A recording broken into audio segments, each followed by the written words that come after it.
शुभ संध्या, नमस्तुभ्यम। मैं मृदुत्पल नीलोर गुप्ता आपका अपना मृदुल सर लिब्रस क्लासेस की ओर से इस ऑनलाइन प्लेटफॉर्म पर आपका स्वागत करता हूं। आपने पिछले 7 नवंबर को लिब्रस के सभी ब्रांचेस पे आकर के विराट एसटी जिसका आयोजन हम लोगों ने बहुत ही सफलतापूर्वक पूर्ण किया था, उसके महा डिस्कशन के सेशन में आपका स्वागत है। पहले हम लोग यहाँ पर संस्कृत के सेशन से प्रारंभ करेंगे। संस्कृत की पवित्र भाषा, शुभ भाषा। अच्छा हुआ कि आप सभी लोग हमारे बीच उपस्थित हैं। हम चाहते हैं कि आप सभी इस सेशन से जल्द जुड़ें। हम आपके बीच लाइव प्रस्तुत हैं, जैसा कि आपसे वादा किया भी गया था शाम 6 बजे। थोड़ा सा लेट हुआ है, इसके लिए क्षमा प्रार्थी हूँ। और आप मुझे यहाँ दिखाई भी दे रहे हैं। आप चैट बॉक्स में कमेंट करके हमें बताएं कि लिब्रस क्लासेस के आप इस महा डिस्कशन सेशन में अपनी सहभागिता दर्ज कर रहे हैं या नहीं। और इसलिए हम लोग 30 क्वेश्चन यूपी टेट के यहाँ पे डिस्कस करेंगे, जो कि आपकी परीक्षा के दृष्टिकोण से बेहद महत्वपूर्ण है। और कहीं न कहीं यहाँ से प्रश्न बनने की या फिर इसके कॉन्सेप्ट से, इसके बैकग्राउंड से प्रश्न बनने की पूर्ण संभावना है। बहुत ही महत्वपूर्ण सेशन होने वाला है आगामी। हम चाहते हैं कि आप सभी हमारे साथ बने रहें अंतिम तक। इसके बाद अन्य विषयों का भी डिस्कशन आपके सामने लाइव प्रस्तुत होगा। तो हम सभी आप सभी का पुनः स्वागत करते हैं। आइए हम सभी जो है, यहाँ पर आपको साफ-साफ क्वेश्चन सामने दिख रहा होगा स्क्रीन पर। क्वेश्चन नंबर 61 से हम स्टार्ट करेंगे। 61 से ही आपका संस्कृत का सेशन शुरू होगा, 90 तक चलेगा। पहले क्वेश्चन में आपका सूची 1 और सूची 2 दिया गया है, जिसमें सूची 1 में समस्त पद दिए गए हैं और सूची 2 में उससे संबंधित समास आपको मिलान करना है कूट की सहायता से। देखिए, प्रश्नों का प्रकार आजकल कहीं न कहीं बदलता जा रहा है। अब सीधे सवाल आपसे नहीं पूछे जा रहे हैं, कहीं न कहीं आपको अब इस कूट संबंधी सवाल से अपना परिचय कर लेना आवश्यक है। सबसे पहले आपको दिखाई दे रहा होगा यहाँ पे पंचग्रामम। पंचग्रामम, जो कि यहाँ पर संख्या आपको दिखाई दे रहा है, संख्यावाची विशेषण है पंच। और कहीं न कहीं इसका आप विग्रह कर रहे होंगे। हिंदी में अगर करें तो 5 गाँवों का समूह, और संस्कृत में बोलेंगे तो पंचानाम ग्रामाणाम समाहार। पंचानाम ग्रामाणाम समाहार। तो कहीं न कहीं ये आपके द्विगु का उदाहरण है, इसलिए इसका मिलान हम यहाँ पर द्विगु से करते हैं। देखिए, एक महत्वपूर्ण सेशन ये है इसमें कि इस क्वेश्चन में सभी में पंच आया हुआ है। इन तीनों ऑप्शन में पंच दिखाई दे रहा है, जो कि ये पंच अपने आप में कंफ्यूजिंग हो सकता है आप। जैसे मान लीजिए यहाँ पर आपको दिया गया है पंचगंगम। यहाँ पर हो सकता हो कुछ छात्र ऐसे हों, कुछ मित्र ऐसे हों जो पंच यहाँ पर संख्यावाची देखकर इसको भी द्विगु से मिलाने को सोच सकते हैं। पर आप ऐसा बिल्कुल भी नहीं सोचेंगे। क्यों? क्योंकि आप एक सूत्र से परिचित होंगे, नदीभीश्च। कौन से सूत्र? नदीभीश्च। और इस सूत्र को ज्यादा डिटेल में जानने की जरूरत नहीं है। बस इतना समझिए कि जब किसी नदी के नाम के आगे आप देख सकते हैं गंगा। गंगा एक नदी का नाम है, और नदी के नाम के आगे अगर कोई संख्यावाची शब्द आ जाता है, जैसे यहाँ की आया हुआ है पंच, तो उस स्थिति में इस नदी भीष्ट सूत्र के द्वारा वो द्विगु समास का उदाहरण नहीं होता, जिसका हो जाता है अव्ययी भाव समास का उदाहरण हो जाता है। तो यहाँ पर पंचगंगम को हम लोग अव्ययी भाव समास से मिलाएंगे। आप मेरी बात समझ पा रहे हैं? पंचगंगम यहाँ पर अव्ययी भाव का उदाहरण है। दिमाग में इस बात को बिठाइए। फिर से देखिए, अगर नदी के नाम के आगे कभी भी कोई संख्यावाची शब्द आता है, तो निश्चित रूप से वो हमेशा अव्ययी भाव का उदाहरण होगा, न कि द्विगु का। एक इंपॉर्टेंट आपको बात बता रहा हूं। जैसे मान लीजिए आपके सामने पंचगंगम के अलावा हम यहाँ पर लिखते हैं द्वियमुनम। क्या लिखते हैं? द्वियमुनम। द्वियमुनम आपको दिखाई दे रहा होगा। यमुना कहीं ना कहीं ये एक नदी का नाम है, और नदी के नाम के आगे द्वि शब्द आया है, जो कि संख्यावाची है। तो कहीं ना कहीं हम कह सकते हैं ना कि नदी भीष्ट सूत्र लग रहा है, और इस सूत्र के द्वारा द्वियमुनम जो है वो पूरी तरह से अव्ययी भाव समास का ही उदाहरण होगा। तो निश्चित रूप से आप अपने दिमाग में बिठाएं कि नदी के नाम के आगे अगर कहीं भी संख्यावाची शब्द दिखाई देगा, हम उसको द्विगुना सोचते हुए अव्ययी भाव सोचेंगे। पुनः आइए तीसरे ऑप्शन में, पंचानन। ये तो आप हिंदी में भी पढ़ते हैं। पंचानन शंकर को रिप्रेजेंट करता है, अन्य पद यहाँ प्रधान है, इसलिए पंचानन जो होगा बहुव्रीहि समास का उदाहरण होगा। और एक नया समास जो आपको केवल संस्कृत में पढ़ने को मिलता है, हिंदी में नहीं, नए समास। नए समास अनुपस्थित इस नए समास से मिलेगा। आइए, हमारा पूरा तरह से मिलान हो चुका है। नीचे देखते हैं कि कौन सा ऑप्शन करेक्ट हुआ। तो पंचग्रामम जो है द्विगु से मिला, पहले का दूसरा। आप देख सकते हैं पहले का दूसरा यहाँ पे है, दूसरे का पहला, दूसरे का ये चौथा है, दूसरे का पहला यहाँ मिला, यानी कि ये ऑप्शन सही हो गया। देखिए ध्यान से, पहले का दूसरा मिल रहा है, दूसरे का पहला, तीसरे का तीसरा, चौथे का चौथा, यानी कि ये ऑप्शन आपका पूरी तरह से करेक्ट हो गया। फिर से ध्यान दीजिए, हम थोड़ा सा और डिटेल में जाएं, तो कहीं ना कहीं हम पंचग्रामम का, अगर आपसे कोई कह दे पंचग्रामम का विग्रह क्या होगा, तो हमने बोला, मैं लिख भी देता हूं, आप इसे नोट भी कर लेंगे। कॉपी और पेन लेकर के बैठे, क्योंकि जो एक्स्ट्रा चीजें बताई जाएंगी वो आपके लिए ज्यादा महत्वपूर्ण होगा। प्रश्न तो वैसे भी इंपॉर्टेंट है, ठीक है। पंचानाम ग्रामाणाम समाहार, पंचानाम ग्रामाणाम समाहार, समाहार समूह को कहते हैं, ध्यान दीजिएगा। पंचानाम ग्रामाणाम समाहार, 5 गांवों का समूह, ये इसका विग्रह हो गया। अच्छा, पंचगंगम अव्ययी भाव समास है। कहीं ना कहीं पंचानन का अगर विग्रह आपसे समझा है तो ये शंकर को रिप्रेजेंट कर रहा है, अन्य पद प्रधान है, तो आप इसका विग्रह कुछ यहां पर देख सकते हैं। पंच आनन हो जिसके वह, तो आप कहेंगे इसका विग्रह होगा पंचानि आननानि आननानि यस्य सह, यस्य सह। आपने देखा 5 आनन हो जिसका वह, अर्थात ये किसको रिप्रेजेंट कर रहा है? शंकर को रिप्रेजेंट कर रहा है। अन्य पद यहाँ पे प्रधान है और इसलिए यहाँ पे बहुव्रीहि हो जाएगा। अनुपस्थित में देखिए ये अन उपसर्ग लगा हुआ है, और मैं आपको बता दूं कि नए के जितने भी उदाहरण होंगे, जितने भी उदाहरण होंगे, उसमें 2 उपसर्ग आप देखिएगा और हमेशा आंख बंद करके नए टिक करेगा, निश्चित सही होगा। कौन सा? एक तो अन उपसर्ग और एक तो न, सॉरी न नहीं अ। एक क्या बोला गया? अन, और एक क्या बोला गया? अ। ये दोनों के दोनों अगर आप ध्यान दें तो आप जानते हैं नकारात्मक उपसर्ग हैं, या कह सकते हैं निषेधात्मक उपसर्ग हैं। ये दोनों के दोनों क्या हैं? निषेधात्मक उपसर्ग हैं। और ऐसा कोई भी अगर आपको शब्द दिखाई दे जिसमें अन उपसर्ग हो या फिर अ उपसर्ग हो, वो प्रायः नए समास का उदाहरण होता है। हम आपसे कह दें अयोग्य, आप समझ जाएंगे योग्य नहीं है तभी अयोग्य। न योग्य इति अयोग्य, यानी कि जो योग्य न हो, तो अयोग्य में कौन सा समास? नए समास। बहुत इंपॉर्टेंट है, आपके यूपी टिट के पेपर में नए समास ज्यादा पूछा जा सकता है। अयोग्य हो गया, अनीति हो गया, अनुपस्थित। अच्छा, अब सवाल उठता है कि कब अन लगाएंगे, कब अ लगाएंगे। ये भी समझ लो, बहुत आसान है। अन तभी लगाएंगे जब जिसमें स्वर से प्रारंभ होगा। जब वो किससे प्रारंभ होगा? स्वर से प्रारंभ होगा। जैसे यहां पर उपस्थित शब्द है, मुख्य शब्द क्या है? उपस्थित। किससे प्रारंभ हो रहा है? उप से प्रारंभ हो रहा है। किससे प्रारंभ हो रहा है? से प्रारंभ हो रहा है, और कहीं ना कहीं उ से प्रारंभ होने के कारण यहाँ पे अ नहीं लग सकता है, अन लगेगा और जुड़ के अनुपस्थित बनेगा। मगर वहीं पर अगर हम एक शब्द ले लें, उपस्थित ना लेकर के हम एक शब्द लेते हैं नीति। क्या शब्द लेते हैं? नीति। आप देखेंगे इसका प्रारंभ किससे हो रहा है? न से हो रहा है, जो कि एक व्यंजन वर्ण है। और जब व्यंजन वर्ण होगा, जब कोई हल वर्ण से प्रारंभ होगा, हल माने व्यंजन, व्यंजन वर्ण से जब प्रारंभ होगा तो निश्चित रूप से इसके आगे आप अ लगाएंगे और ये अनीति शब्द जो होगा फिर से नए समास का उदाहरण होगा। तो निष्कर्ष क्या निकला मित्रों? निष्कर्ष ये निकला कि अगर किसी शब्द के प्रारंभ में अन हो या फिर अ उपसर्ग लगा हो, ये देकर के निषेधात्मक उपसर्ग लगा हो, तो वो हमेशा हमेशा नए समास का उदाहरण होता है। काफी आसान है, एक बार अगर आप इसको पढ़े रहेंगे तो हमें लगता है आसानी से आपको परीक्षा तक बिल्कुल याद रहेगा। तो अनुपस्थित इसलिए यहाँ पे नए समास हो गया, और हमें लगता है कि हम लोग इसको डिटेल में जाने, और कुल मिलाकर के ऑप्शन नंबर डी करेक्ट हो गया। इसमें किसी भी प्रकार की अगर आपको अभी भी समस्या रह गई होगी तो आप हमें चैट बॉक्स में लिख करके बताएं। आप हमारे साथ लाइव यहाँ जुड़े हुए हैं, तमाम लोग यहाँ पर जुड़ चुके हैं, हमें बहुत अच्छा लग रहा है। सभी लोग गुड इवनिंग, आप सभी लोगों को गुड इवनिंग, शुभ संध्या, मैंने पहले ही बोला। धन्यवाद, आप सभी लोग इतने मनोयोग से यहाँ जुड़े हुए हैं, आप हमारे सामने दिख रहे हैं। आप हमसे कनेक्ट हो सकते हैं, जैसे आप क्लासेस में हमसे मिलते हैं वैसे यहाँ पे भी आप मिल सकते हैं। आप इसमें कुछ अपनी समस्याएं भी रख सकते हैं, है ना? और हमें लगता है बहुत सही है, थैंक यू। आप सभी लोग देखिए, सुनीता उपाध्याय जी मैसेज कर रही हैं, अर्चना यादव जी भी मैसेज कर रही हैं। आप सभी लोगों को धन्यवाद इस लाइव सेशन से जुड़ने के लिए। अगर कोई भी आपको समस्या होगा तो आप निश्चित रूप से कमेंट बॉक्स में बताएंगे, और अगर इसके बावजूद भी आपको कोई समस्या है तो आप क्लास में आते हैं, ब्रांच में मिलकर भी संपर्क कर सकते हैं। बाकी डिस्क्रिप्शन बॉक्स में आपको टेलीग्राम का लिंक मिला, उस टेलीग्राम से आप हमारे ग्रुप में जुड़ जाएं, टेलीग्राम ग्रुप में जुड़ जाएं। इस सेशन के समाप्त होने के बावजूद अगर लगता है आपको कोई समस्या हो, जिसमें आपको डाउट हो, आप वहां पर भी डाल करके समस्या का समाधान प्राप्त कर सकते हैं, ठीक है? तो डिस्क्रिप्शन बॉक्स में लिंक भी दिया हुआ है, वहां से आप जो है ग्रुप में जुड़ जाएं। बाकी कहना तो चाहिए ही, आप सभी हमारे प्रिय विद्यार्थी हैं, छात्र हैं, हो सकता हो आप गोरखपुर के बाहर के भी लोग इसमें कुछ देख रहे हैं। अन्य जो लिब्रस में न जुड़े हुए बच्चे हैं, उस संस्था से जुड़े हुए बच्चे नहीं है, और इस विराट एसटी में भाग लिए हैं, वो सभी हमें देख रहे हो। तो निश्चित रूप से अगर अब तक भी आपने सब्सक्राइब नहीं किया हमारे चैनल को, सब्सक्राइब करें, वीडियो को लाइक करें, शेयर करें, हाँ, अधिक से अधिक लोगों को जोड़ने का प्रयास करें।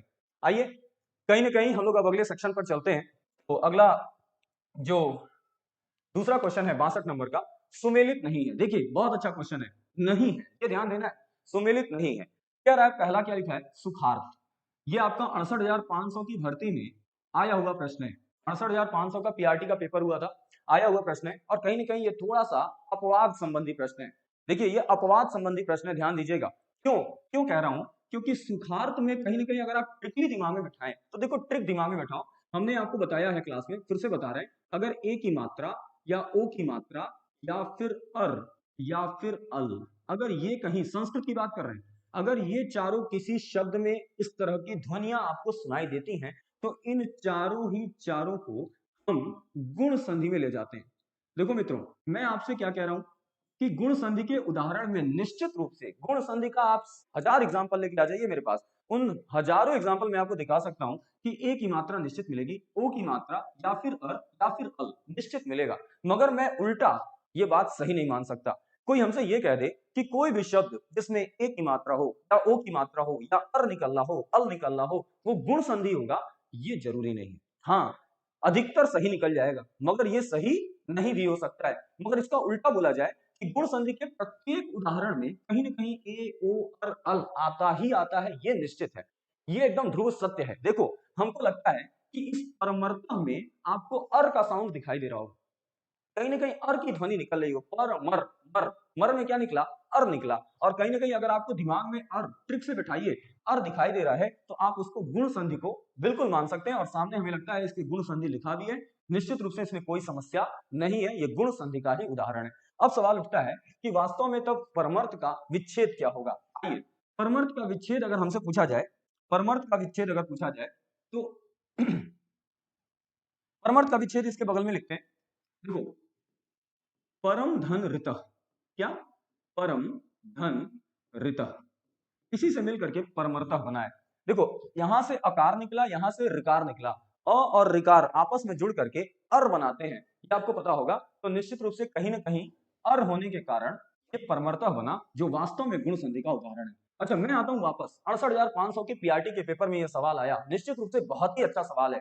पूछा गया था सुखार्थ में कौन सी संधि है, और मैंने उस सवाल को इस तरह से फ्रेम किया है कि आप इस सवाल से परिचित हो। सुखार में क्या निकल रहा है, आर निकल रहा है। देखो, दूसरा दूसरा ट्रिक देखो, अगर ए की मात्रा, अगर औ की मात्रा, अगर आर, ये कहीं निकलता हुआ आपको दिखाई देता है, तो निश्चित रूप से आप कह सकते हैं कि ये किसका उदाहरण होगा, वृद्धि संधि का उदाहरण हो सकता है। होगा नहीं, हो सकता है, चांसेस मैक्सिमम है। मगर ये उल्टा सही है कि वृद्धि संधि का तुम 100 एग्जाम्पल लेके चले आओ, मैं निश्चित कहूंगा कि उस संधि के प्रत्येक एग्जाम्पल में या तो ए आया होगा, या तो अ आया होगा, या तो आर निकल रहा होगा, निश्चित है ना। तो आप हिंदी में ए और अ तक ही सीमित रहते हैं, संस्कृत में आप थोड़ा सा बढ़ा लेंगे, क्या, आर भी बढ़ा लेंगे। क्यों बढ़ा लेंगे? क्योंकि कहीं ना कहीं आपने वर्णमाला चैप्टर में इस बात को समझा होगा, क्या, वृद्धिरादैच, ध्यान देना, क्या समझा होगा, वृद्धिरादैच, वृद्धि संज्ञा का सूत्र है, वृद्धि स्वर का सूत्र है। जिस सूत्र को अगर आप यहां से तोड़े, ध्यान दीजिएगा, थोड़ा सा मैं उससे यहां से हट रहा हूं, उससे रिलेटेड जो भी प्रश्न आपके मन में आ रहे होंगे, उठ रहे होंगे, आप हमारे सामने तो नहीं है, लाइव है, कोई क्वेश्चन उठ रहा होगा तो आप बताएंगे, मैं देखूंगा। डी आत एच, इसी से मिला है वृद्धिरादैच, वृद्धि आत एच, इसी से मिलकर क्या बना है मित्रों, वृद्धिरादैच। हमको लगता है कि इस आत में ये हटाते हैं थोड़ा सा, एच एक प्रत्याहार है, ए और जिसके अंतर्गत ए और औ ये दो लेटर आते हैं, निश्चित आप प्रत्याहार से परिचित हैं, ए और यहां से एक लेटर निकला आ। तो देखो भाई, पाणिनि ने क्या कहा, कहा कि आ, ए, औ, ये तीन ऐसे ऐसे वर्ण हैं जो क्या हैं, वृद्धि हैं, जिनकी वृद्धि संज्ञा होती है। तो पेपर में पूछता है क्या, पेपर में पूछता है वृद्धि संज्ञा भवति, बताओ, वृद्धि संज्ञा भवति, इसका मतलब देखो, एक नया क्वेश्चन निकाला हमने यहां से, वृद्धि संज्ञा होती है भवति, संस्कृत में लिखा है, प्योर संस्कृत, वृद्धि संज्ञा होती है, किसकी वृद्धि संज्ञा होती है जी, तो हमें टिक करना होगा, आ, ए और औ की क्या होती है, वृद्धि संज्ञा होती है। निश्चित हमें लगता है आप बहुत ही अच्छे से हमसे जुड़ रहे हैं, हम कमेंट बॉक्स में आपको देख भी रहे हैं, है ना। हाँ, जिनको अगर क्लियर नहीं दिख रहा है तो अपनी क्वालिटी बढ़ा लें, सही कह रही है काजल शाही जी, 480 पे करें। अगर आपको नहीं दिख रहा है, यहाँ पर मैंने अपने हिसाब से सेटअप सब कुछ सही रखा है जी, ये मॉक टेस्ट है, मैं आपसे लाइव जुड़ा हुआ हूँ। अच्छा, स्लो बोलूं, ठीक ठीक ठीक, काफी तेज हो जा रहा है, कोई बात नहीं, मैं अब धीरे धीरे समझाऊंगा, बाकी अब पॉज करके भी देखेंगे बाद में, कोई दिक्कत नहीं है।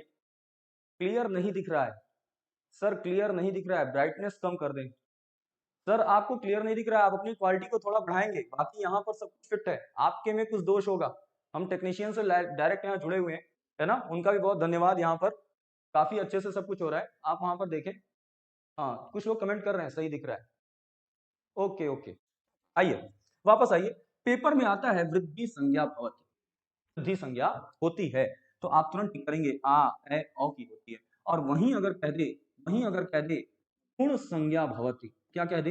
गुण संज्ञा भवति, मतलब गुण संज्ञा किसकी होती है? तो इसके लिए पाणिनि ने क्या कहा? इसके लिए पाणिनि ने कहा, एक सूत्र दिया, अदेन गुण। क्या सूत्र दिया? अदेन गुण। देखो इसको भी समझ लो यहीं पे, अदेन गुण क्यों समझ लो? इस बार के एडिट के पेपर में, इस बार के एडिट के पेपर में, एकदम रिसेंटली जो एडिट का पेपर हुआ है, अभी आपने देखा है ना, उसका अभी रिजल्ट निकला है। हाँ, और रिजल्ट से याद आया, आप सभी लोग यूपी टेट के एडमिट कार्ड को डाउनलोड कर सकते हैं, संबंधित वेबसाइट पर जाएं। यूपी टेट का एडमिट कार्ड, जो लोग ये अफवाह उड़ा रहे थे कि हाँ एग्जाम टलने की संभावना बिल्कुल भी नहीं है, 28 नवंबर को पूरी तरह से सज्ज रहे, आप एडमिट कार्ड निकाल सकते हैं। ठीक है, गुण संज्ञा भवति, यहां से तोड़ेंगे तो एक आया अत, एक आया एंग, एक आया गुण। देखो यहां पे कह रहा अत मतलब अ, एंग, एंग क्या है जानते हो? प्रत्याहार है जी, ए ओम, ए ओम, आइयोन रिक ए ओम। ए ओम में ए और ओ, ये दो लेटर की बात की जाती है, प्रत्याहार है। तो गुण किसकी किसकी संज्ञा होती है? तुम कहोगे अ ए औ की होती है। तो वृद्धि संज्ञा किसकी होती है? आपने बोला था आ ए औ, तो कहीं ना कहीं यही ट्रिक भी बन गया, ए औ आर। और यहां पर गुण संज्ञा किसकी होती है? अ ए और यहाँ लिखा है ओ, और कहीं ना कहीं ये भी ट्रिक बन गया, ए ओ अ से अर, है ना। तो कहीं ना कहीं ये दो क्वेश्चन आपके पेपर में पूछे जाते हैं, तो इससे मुझे दिमाग में आया, मैं तुरंत इसको डिस्कस किया। आइए फिलहाल यहाँ पर आपने देखा परम धन ऋतः से अ और ऋकार जुड़ के अर्थ बन गया। सुखार में आर निकलना है, तो निश्चित रूप से आर निकलता है, तो मैंने अभी बताया कि वो वृद्धि संधि होती है। तो ये जो सुमेलन है ये सही है, सुखार्तः में वृद्धि संधि है, याद कर लो, सुखार्तः में वृद्धि संधि है। कौन सा? इसका अगर विच्छेद पूछेगा कोई तो कह देना सुख। क्या कहना? सुख धन ऋत। क्या कहना? सुख धन ऋत। सुखार्थों में कौन सी संधि पूछे तो वृद्धि संधि बताना, इसका विग्रह पूछे तो सुख धन ऋत बताना। मैंने शुरुआत में क्या कहा? मैंने आपसे शुरुआत में कहा कि सुखार्थः जो है एक अपवाद का विषय है। क्यों अपवाद का विषय कहा? क्योंकि कहीं ना कहीं अ के बाद ऋकार दिखाई दिया, कहीं ना कहीं आपके दिमाग में आएगा, अगर आप पढ़े हैं तो अ और र जुड़ करके अर बनता है। कहीं ना कहीं सुखर्त का यहाँ पर भाव आपको समझ में आ रहा होगा, जबकि यहाँ क्या लिखा है? ध्यान दो, यहाँ लिखा है आ की मात्रा लगी हुई है, सुखार्त लिखा है। और हम अगर पेपर में आ गया कि सुख धन ऋता हमें कौन सी संधि है, तो बच्चे क्या करेंगे? यहां से अ उठाएंगे, यहां से ऋकार उठाएंगे और मन ही मन अर बना करके गुण बता देंगे। देखना, तुम मत गुण बताना। आप निश्चित रूप से यहाँ पर समझ रहे होंगे कि अ और ऋकार जुड़ करके अपवाद का विषय है, आर बनेगा, क्या बनेगा? सुखार्थः बनेगा, यहाँ तृतीया तत्पुरुष होने के कारण ना। चलो ज्यादा डिटेल में नहीं जाते, सुखार्थः में वृद्धि संधि है, याद कर लो बस, सुखार्थः में वृद्धि संधि है, थोड़ा सा अपवाद है। परमार्थ में गुण संधि है, ये देखो बहुत इंपॉर्टेंट, बहुत इंपॉर्टेंट।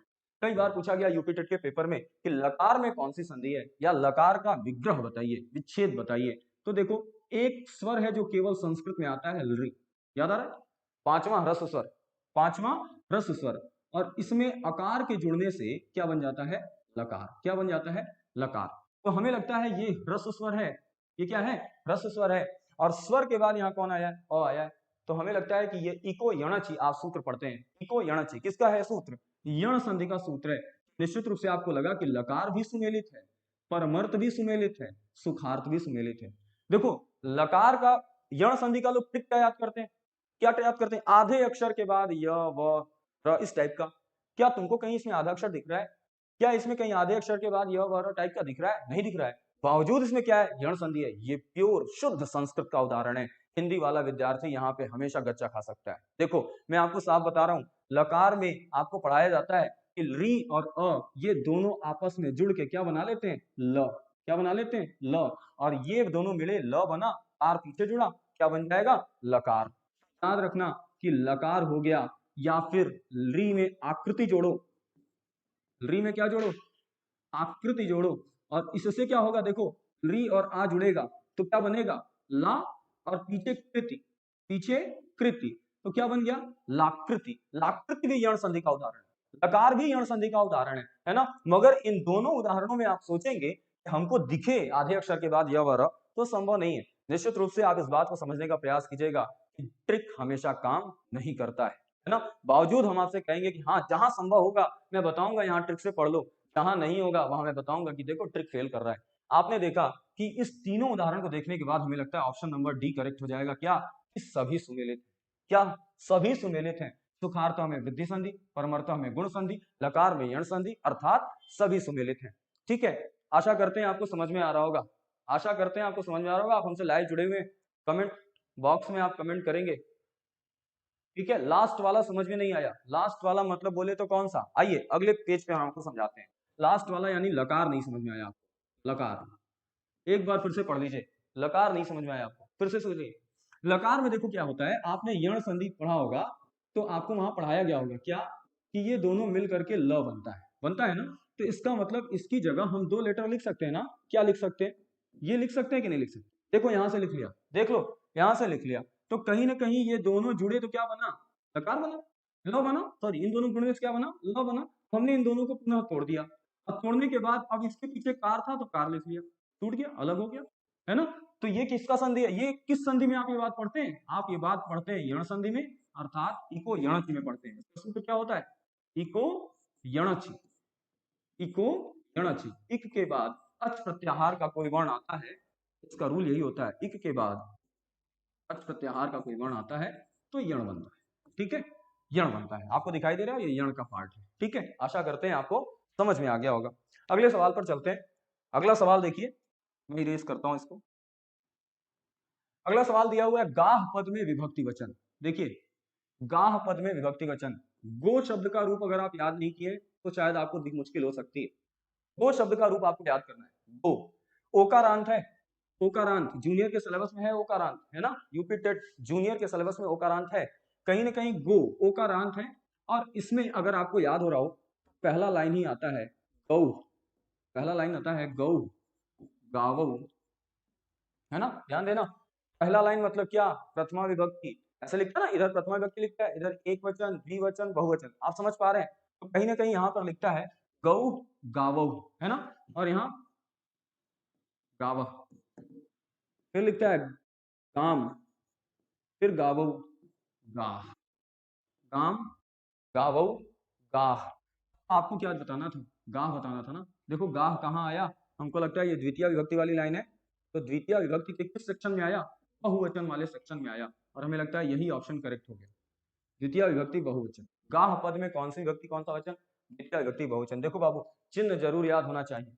अगर आपको शब्द रूप चिन्ह, धातु रूप चिन्ह नहीं याद है तो मान के चलिएगा कि आप यूपी टेट की परीक्षा में 3-4 सवाल छोड़ रहे हैं, है ना। छोड़िए मत, अभी भी समय है। आप पढ़ने बैठेंगे, निश्चित कोई कह ही नहीं सकता कि हमको सर याद ही नहीं होता है। निश्चित आप कभी याद करने बैठे नहीं है। अगर आप याद करेंगे ना तो हमको याद हो जाएगा। आप अगर याद करने बैठेंगे तो कुछ नहीं तो थोड़ा याद होगा मगर याद होगा। ये कहना आप छोड़ सकते हैं आप कि हाँ मुझे याद नहीं होता है, आप याद करें। आइए अगले सवाल पर आते हैं। कम धातु लृट लकार मध्यम पुरुष बहुवचन। देखो मैंने आपसे कहा था रूप से सवाल आते हैं, अब धातु रूप से आ गया। कौन सा लकार? लृट लकार। अब बताओगे जरा, लृट लकार कौन सा काल होता है? तो भविष्य काल होता है। लृट लकार कौन सा काल होता है? भविष्य काल होता है। भविष्य काल होता है। और कौन सा बताना है? मध्यम पुरुष बहुवचन। अब जिसको लृट लकार का रूप याद होगा, देखो मैं ट्रिकली बताता हूँ। ट्रिकली, ट्रिकली क्या होता है? लृट लकार में होता है इष्यति। क्या होता है? इष्यति, इष्यतः, इष्यतः। थोड़ा सा इंतजार करना, थोड़ा सा इंतजार करना, अभी समझ में आएगा। इष्यंति क्या होता है? इष्यंति, सॉरी यहाँ पे आ की मात्रा गलत लगी, इसको समझते हैं। ठीक है,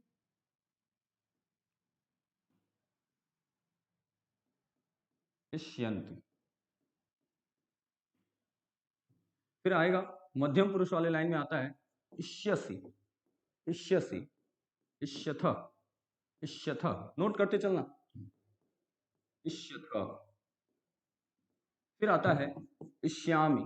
क्या आता है? इष्यामि। एक ट्रिक टाइप का बता रहे हैं, ट्रिक टाइप का बता रहे हैं। इष्यामि, इष्यावह, इष्यामः ना। ये आपको पता होगा पहले से। पहला प्रथम पुरुष, दूसरा मध्यम पुरुष, तीसरा उत्तम पुरुष। ये एक वचन शॉर्ट में लिख रहा हूं, ये द्विवचन, ये बहुवचन। ये जो रूप मैंने लिखा है ना, ये लृट लकार का लिखा है, परस्मय पदी लृट लकार का लिखा है। तो परस्मय पदी लृट लकार हमको किस धातु में लिखना है? गम धातु में। अब हमको गम कहाँ लगाना है? मध्यम पुरुष के बहुवचन में। ये देखो, ये है मध्यम पुरुष वाली लाइन और ये है बहुवचन वाली लाइन। तो मध्यम पुरुष बहुवचन कहाँ है तो कहाँ जाएंगे बताओ? इसी पे जाएंगे ना, इसी में जाएंगे और इसी में गम को फिट करेंगे। और हमें लगता है कि अगर आप गम को यहाँ फिट करेंगे, सॉरी, इस गम को अगर यहाँ पे फिट करेंगे तो ग आगे आ जाएगा ना। ग को आगे करेंगे, ये ई की मात्रा लगी हुई थी, क्या बन जाएगा? गमिष्यथ। क्या हो जाएगा? गमिष्यथ। ऑप्शन में खोजिए, गमिष्यथ कहाँ मिला? ऑप्शन नंबर सी करेक्ट हो गया। ध्यान ये देने वाली बात है कि यहाँ पर भी वही चीज लिखी है, यहाँ पर भी वही चीज लिखी है। अगर यहाँ गम कोई लिख दिया ना तो ये हो जाएगा गमिष्यथ और ये हो जाएगा गमिष्यथ। उच्चारण पर विशेष ध्यान, विसर्ग का विशेष ध्यान, हलंत का विशेष ध्यान, ये है संस्कृत।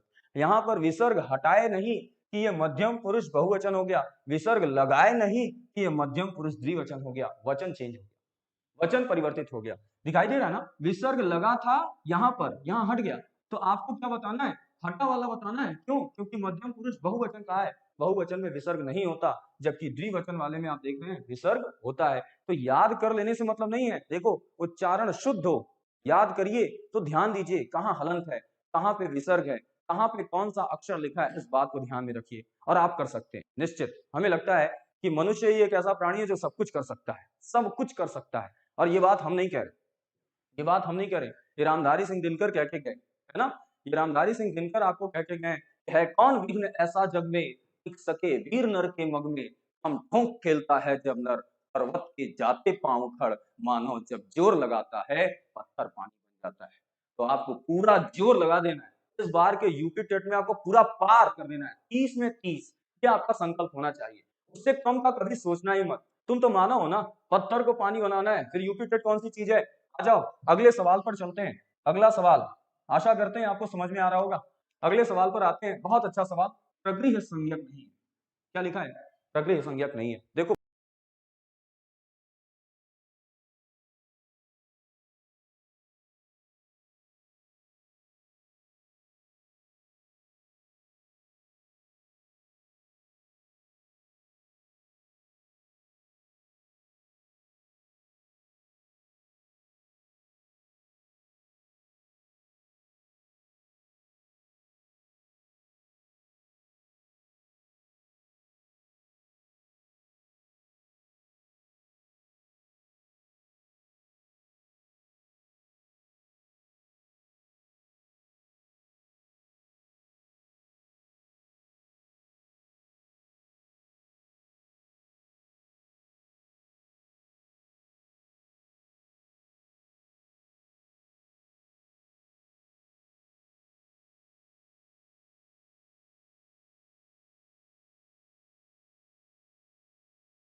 प्रश्न की ओर लौटे। प्रगृह्य संज्ञक नहीं है, हम लोगों ने काफी कुछ डिस्कशन कर लिया था। दो कंडीशन हमको दिखाई दी कि अगर कोई शब्द जो है ई उ ए से अंत हो रहा है, किससे? ई उ ए से अंत हो रहा है, और द्विवचन का भी है, ये दोनों कंडीशन अगर कहीं फॉलो होता है तभी वो प्रगृह्य होता है। मैंने आपसे कहा था कि रामः रामु रामाः में रामौ द्विवचन है, मगर इसका अंत औ से हो रहा है, औ की मात्रा से हो रहा है, तो ये प्रगृह्य संज्ञक नहीं होगा। ठीक इसी तरह से मैंने कहा लता का रूप पढ़िए, लता लते लता, आपने देखा द्विवचन में लते आया और लते में कहीं ना कहीं पीछे ए भी निकल रहा है और ये द्विवचन के खाके में भी है, तो हम कह सकते हैं ना कि लते क्या है? प्रगृह्य संज्ञक है। तुरंत कहेंगे कि लते क्या है? प्रगृह्य संज्ञक है। ये जिस प्रकृति में होगा उसी प्रकृति में इसको ग्रहण किया जाएगा। इस बार के एडेड के पेपर में प्रगृह्य से सवाल आया था, इस बार के एडेड के पेपर में रिसेंटली प्रगृह्य से सवाल आया था, इसलिए आपको थोड़ा सा ज्यादा गौर करा रहा हूं इस बात पे। अच्छा, अब लते ही नहीं, बालिका बालिके बालिका में बालिके में भी तो पीछे ए आता है ना, वो भी द्विवचन है, हमने नोट कर लिया। कहा बालिके भी तो प्रगृह्य संज्ञक है, तो प्रगृह्य संज्ञक बालिके भी हो गया। तो क्या बालिका ही नहीं, गंगा, गंगे, गंगा इसमें भी हो जाएगा। हमने गंगे नोट कर लिया, गंगे भी प्रगृह संज्ञक, यानी आकारांत स्त्रीलिंग का कोई भी शब्द अगर आप उठाते हैं तो निश्चित रूप से कहीं ना कहीं उसके द्विवचन में ए आएगा ही आएगा। आइए इकारांत उठाइए। हरि का रूप याद है आपको, हरि, हरि, हरि, हरिया। ध्यान देना, बीच में आपने क्या बोला, द्विवचन के खाके में हरि बोला, शायद आप वहां पर दीर्घ स्वर की मात्रा बोल रहे हैं और इसका अंत किससे हो रहा है, ई से हो रहा है, और आपने कंडीशन पढ़ी है ना, ई से अंत होना चाहिए, ठीक। और दूसरा, ये द्विवचन के खाके में भी आता है, हरि, हरि, हरिया, तो निश्चित रूप से हरि भी हमारा क्या हो गया, प्रगृह संज्ञक हो गया। ध्यान देने वाली बात यह है कि अगर हम इसी को ऐसे लिख दें, हरि इकारांत इ यानी एक वचन, तब हम कहेंगे कि ये प्रगृह संज्ञक नहीं है। क्यों? क्योंकि ना तो ये द्विवचन का है और ना ही ई उ ए से अंत हो रहा है। तो आपने देखा कि अगर हम उकारांत में आए, उकारांत याद है, गुरु का रूप याद है, गुरु, गुरु, गुरुवः। उसी तरह आप बोलेंगे भानु के रूप में, भानु, भानु, भानुवः। द्विवचन के खाके में आपने क्या बोला, भानु, क्या बोला, भानु, पीछे क्या आया, उ की मात्रा आई। विष्णु, विष्णु, विष्णुवः, पीछे क्या आया, उ की मात्रा आई। निश्चित रूप से आपने देखा कि इस कंडीशन को फॉलो किया कि जिसके पीछे उ की मात्रा आए, साथ ही वो द्विवचन के खाके में भी हो, है, दोनों कंडीशन फॉलो हो रहा है। हमको लगता है कि यहाँ पर जितने भी शब्दों को हमने इकट्ठा करके लिखा है, ये सभी के सभी प्रगृह संज्ञक की भूमिका में हैं। ये कहेंगे कि हम जिस प्रकृति में हैं भैया, हमको उसी प्रकृति में ग्रहण करो, कोई छेड़छाड़ नहीं चाहिए। तो आपको सवाल में क्या पूछा गया, प्रगृह संज्ञक नहीं है। आपने देखा हरि है, क्यों? क्योंकि ई से अंत हो रहा है और द्विवचन भी है। विष्णु उ से अंत हो रहा है, द्विवचन भी है। आपने देखा गंगे ए से अंत हो रहा है, द्विवचन भी है। मगर रामे, अरे वाह कितना अच्छा मिला, ये ए से भी अंत हो रहा है। देखो कंफ्यूज किया, अच्छा ऑप्शन बनाया है। अगर आप ई उ ए से ही सोचेंगे कि हम क्वेश्चन हल कर ले, नहीं कर पाएंगे। हालांकि आपके पेपर में यूपी टेट में सवाल आया प्रगृह संज्ञक है और ऑप्शन दिया था हरि, विष्णु, गंगे, उपर्युक्त सभी, बड़ा आसान था, अपर्युक्त सभी टिक कर देना था। मगर हमने क्या किया, ऑप्शन नंबर डी चेंज किया, क्या लिख दिया वहां पे, रामे, जो कि पहला कंडीशन तो फॉलो कर रहा है, एक ही मात्रा तो पीछे है। मगर शायद अगर आपको राम का रूप याद होगा, सबसे आखिरी विभक्ति, सप्तमी विभक्ति में आप बोलते हैं रामे, रामयोः, रामेषु। रामे कहाँ आता है, आप बताइए, रामे एक वचन में आता है। एक मिस्टेक हुआ क्या कि ये द्विवचन का नहीं निकल पाया, ये तो मात्रा आ रही है पीछे मगर द्विवचन का नहीं हो पाया। तो हम कहेंगे बाबू यही सही जवाब है, क्या कि रामे प्रगृह संज्ञक नहीं है। एक लोग कमेंट किए थे कि रामे जो है सर इसका सही उत्तर होगा, वास्तव में आपने सही बताया, बहुत ही अच्छी तैयारी कर रहे हैं आप। सर दिख नहीं रहा है, स्क्रीन फुल कीजिए, स्क्रीन फुल है बाबू, ध्यान देखो, स्क्रीन पूरी तरह से फुल है। आपको अगर कोई इश्यू है तो मैसेज करिए, स्क्रीन जूम कर दीजिए, स्क्रीन जूम कर दीजिए, स्क्रीन तो जूम है मुझे लगता है। आइए कोई बात नहीं, आगे चलते हैं हम लोग, अगले सवाल पर आते हैं। अगला सवाल बहुत ही अच्छा रिपीटेड क्वेश्चन है इस बार के रीट के पेपर में, राजस्थान का जो पेपर हुआ रीट, उसमें भी ये क्वेश्चन आया था, बस उसका बदला स्वरूप था थोड़ा। हाँ उसी कॉन्सेप्ट पे है, बालक को लड्डू अच्छा लगता है, इस वाक्य का संस्कृत अनुवाद कीजिए। अच्छा संस्कृत अनुवाद का ये सवाल नहीं है, देखो ये विभक्ति का सवाल है, मगर विभक्ति के सवाल को मल्टी डायमेंशन तरीके से पूछ देता है, बहुआयामी तरीके से पूछ देता है। उसमें एक तरीका क्या है, संस्कृत अनुवाद वाला, कह रहा है इसका अनुवाद कीजिए, बालक को लड्डू अच्छा लगता है। अच्छा लगना जो क्रिया है, ये संस्कृत में इसी को कहते हैं रुच धातु। क्या कहते हैं, रुच, इसी का मतलब क्या होता है, अच्छा लगना। और इस प्रश्न को कई बार पूछा गया कि रुच धातु के योग में किस विभक्ति का प्रयोग होता है, तो देखो याद कर लो, रुच में च आ रहा है ना, तो याद कर लो कौन सी विभक्ति का प्रयोग होता है, चतुर्थी विभक्ति का प्रयोग होता है। कौन सी विभक्ति का, चतुर्थी विभक्ति का। तो रुच्यात्मक क्रियाओं के योग में पूछे, चाहे रुच्यर्थक क्रियाओं के योग में पूछे, चाहे रुच धातु के योग में पूछे, क्या बोलोगे, क्या बोलोगे, हमेशा चतुर्थी बोलना, हमेशा चतुर्थी बोलना। और कौन सा सूत्र होता है बता दें, सूत्र आपको याद आ रहा होगा, चतुर्थी विभक्ति में आपने पढ़ा होगा रुच्यर्था नाम, पढ़ा होगा रुच्यर्था नाम प्रियमाण। इसी सूत्र में कहा गया है ये बात कि जो प्रियमाण होता है, जो प्रियमाण होता है उसी में चतुर्थी विभक्ति का प्रयोग करते हैं।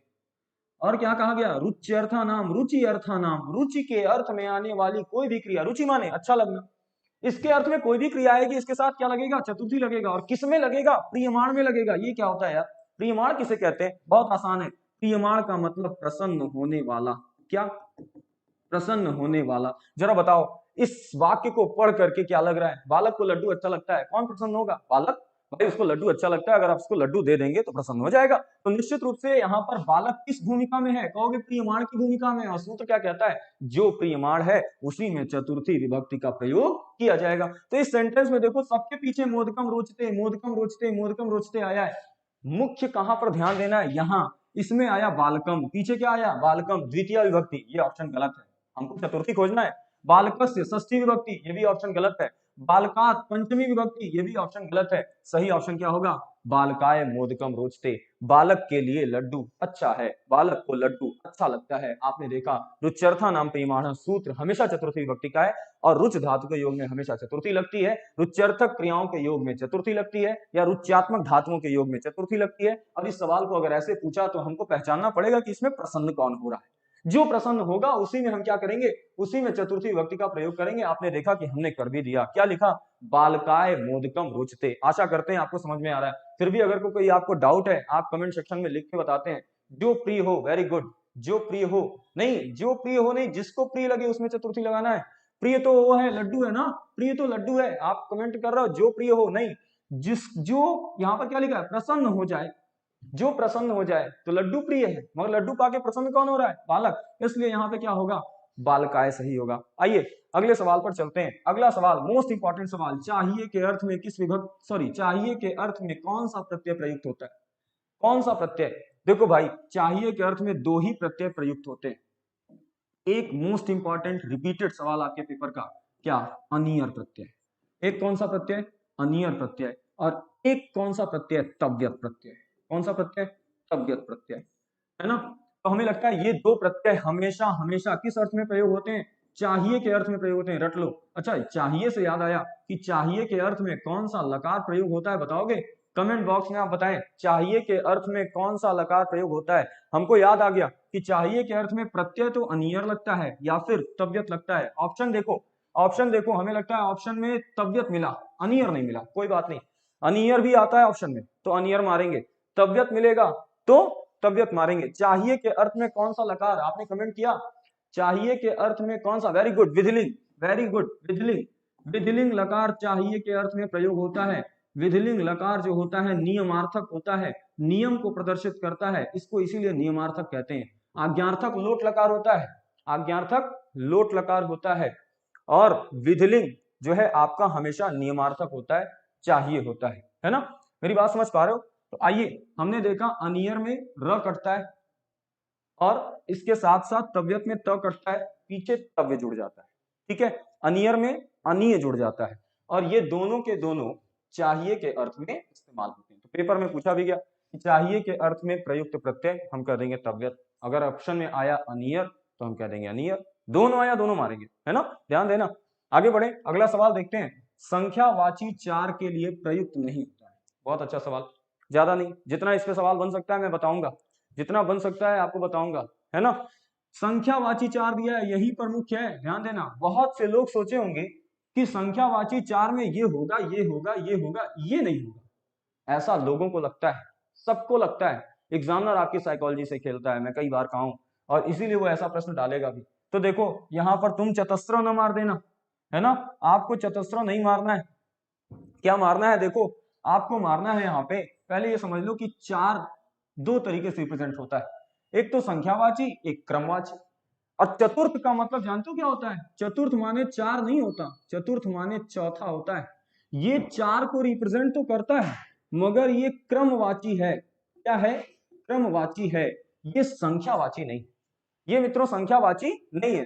संख्यावाची में बोलोगे तो चार, मगर चार का क्रमवाची रूप क्या होता है, कहोगे चौथा, और चौथा जो है यही होगा। और यहाँ पे पूछा है कि संख्यावाची चार के लिए प्रयुक्त नहीं है, कहोगे चतुर्थ नहीं है, क्योंकि चतुर्थ माने तो चौथा होता है और बाकी के लिए चार होता है। अब आप सोच रहे हो ये क्या है, तो हम बताते चल रहे हैं।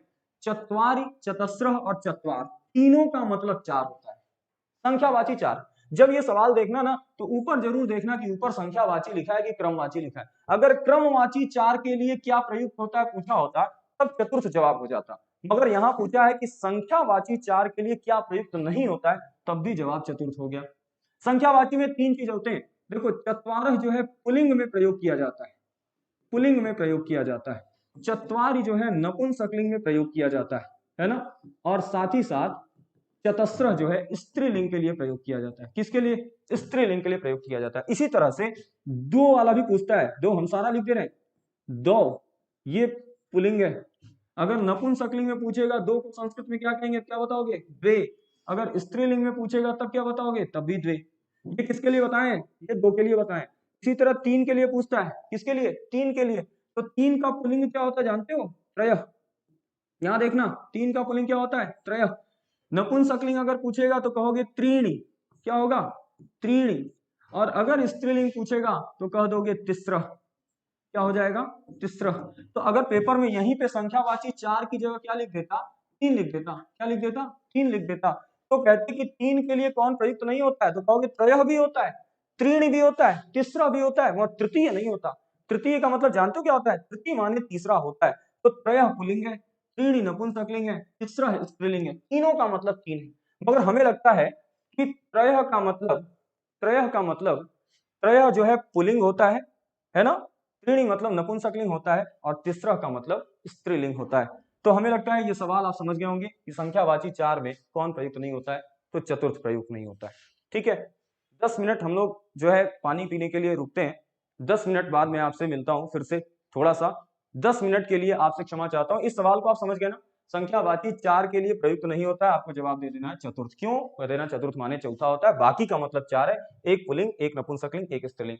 10 मिनट के लिए आपको थोड़ा सा मैं ब्रेक देता हूं, बस 10 मिनट। धन्यवाद।